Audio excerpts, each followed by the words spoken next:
ইদানিং মিডিয়া মাধ্যমে একটা ভিডিও খুব ভাইরাল হয়েছে। ছোট্ট গোপালকে, পিতলের গোপালকে স্নান করানো হচ্ছে। গোপালের নাকটি চেপে ধরে স্নান করানো হচ্ছে।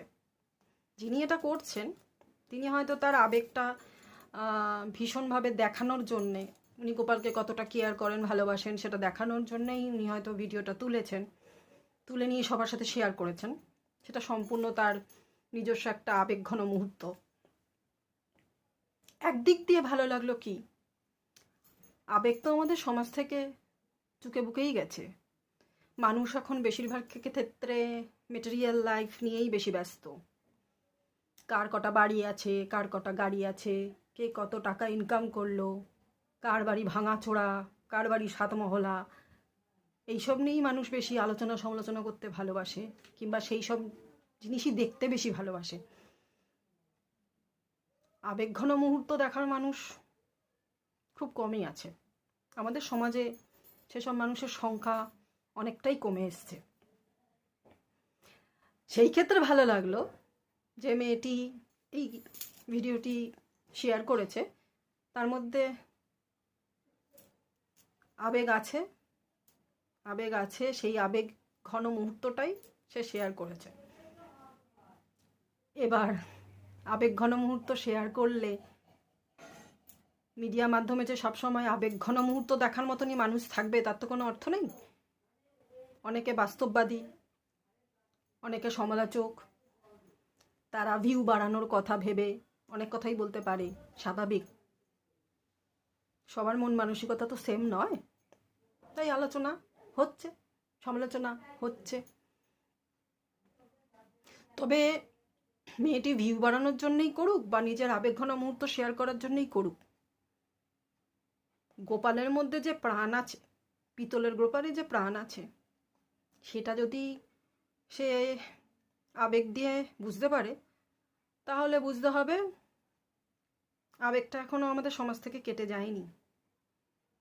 হ্যাঁ, এবার এই আবেগটা শুধুমাত্র পিতলের গোপালের উপরেই দেখাচ্ছে নাকি আদার্স মানুষদের উপর সেই আবেগটা আছে নাকি।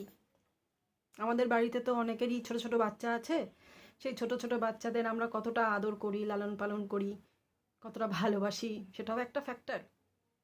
তারাও কিন্তু গোপালের মতোই, সেই দিকটা দেখা অনেকে দেখে নাকি সেটাও একটা ফ্যাক্টর।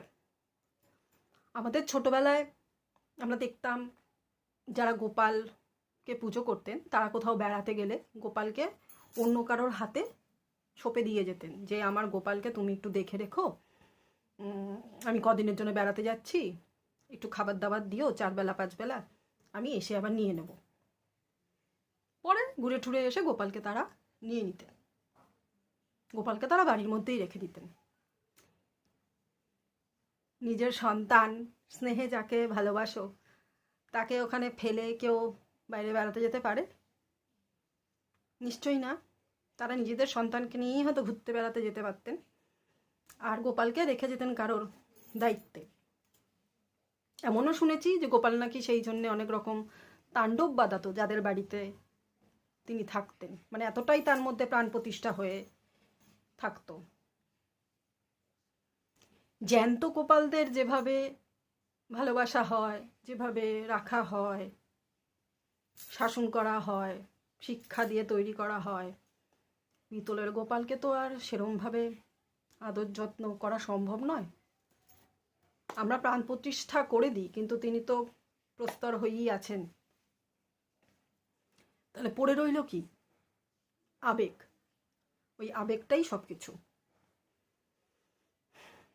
এখন দেখি গোপাল বহন করে, মানে নিজের সাথে নিয়েই মানুষ চলে যায়, কারো জিম্মায় রেখে যায় না। আমার গোপাল আমার সাথেই চলুক, যার যার আবেগ।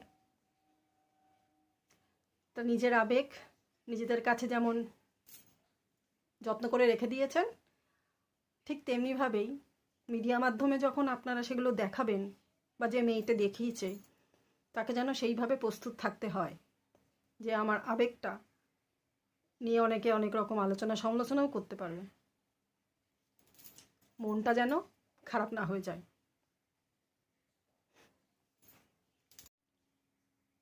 কথা বলেই শেষ করব।